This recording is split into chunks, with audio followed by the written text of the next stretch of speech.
Mini Another vlog. day, another mini vlog. For today's ganap guys, samahan niyo akong maglinis ng aming kwarto dahil sobrang kalat. So ayun guys, inimpisan ko na nga siyang linisin at ipagpag dahil sobrang kalat talaga at sobrang alikabok. Mas magandang tignan ang babae kapag malinis sa kwarto. At yun na nga, ibabalik na nga natin ang ating mga pinaghagis kanina. So eto is tutupiin natin. At etong mga abubot na to, ilalagay lang natin sa tabihan. Sobrang nakakapagod maglinis pero wala tayong magagawa.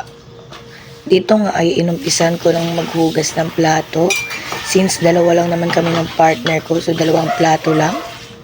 Gantong mga content yung gustong gusto ng jowa ko. Syempre, iwas siya sa linisin ng bahay. Tuwan-tuwa yan ngayon, pustahan. O, diba?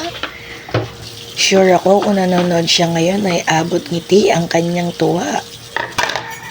Joke lang, baka tayo mapektusan mamaya. So ayan, tamang sabon-sabon lang tayo dyan. Siyempre, after sabunan, alam na gagawin, babanlawan na natin siya. Hobby ko na nga guys ang maghugas ng plato dahil araw-araw ko tong ginagawa. At syempre, ayoko nang iasa sa partner ko gawa ng pagod pa siya sa trabaho. So, yung mga simpleng bagay, ako na dapat ang gumagawa nun at hindi ko na iasa sa kanya. Kasi syempre guys, pagod na siya sa work. Dapat pag uwi niya is magpapahinga na lang siya. Ganun naman, di ba? So, ayun guys, alam ko nalinis ko na to kanina pero mukhang binagyo na naman. Kaya linisin ulit natin. Let's go. Yan, isupot lang natin yung mga yan. Dito nga guys, nagsimula na din akong maglinis. Sinalin ko na dyan yung bigas na binili ng aking partner. Sobrang kalat talaga pero kailangan natin linisin dahil ang pangit tignan sa babae kapag madumi ang kwarto. Ito nga guys, mga gamit pang luto, ibinaba ko muna. Tatanggalin ko muna siya guys kasi isasalansan natin siya ng ayos para mas magandang tignan at organize. Kami talaga kasi dito guys, minsan kapag nagluluto, basta na lang namin ilalagay, hindi na namin siya inaayos. Kumbaga nakasanayan na namin na ganun na nga yung gawin. Ito naman yung isa, ganun din yung gagawin natin, tatanggalin din natin siya at isasalansan ng ayos. Ayan, ibabalik na natin siya guys. Kasi mas maayos, mas maganda. So ayun nga, meron pa palang naiwan ditong mga noodles at harina. At ibabalik na natin siya sa tamang lagayan.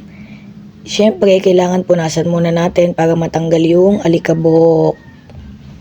At yun na nga, binuhat ko na, hindi naman siya mabigat. Yan. Thank you nga po pala kay Kuya Max sa binigay niyang kamote. O diba guys, sobrang daming kalat, nakakairita. Pero wala tayong magagawa kundi linisin. Tamang pulot lang tayo dyan, yung mga malalaki. Yan, yung mga maliliit, syempre wawalisin na natin yan. Tamang walis lang. Sobrang daming alikabok dyan guys sa may gilid pag angat ko ng wire. Kaya akin nang winalis. Tamang walis-walis lang.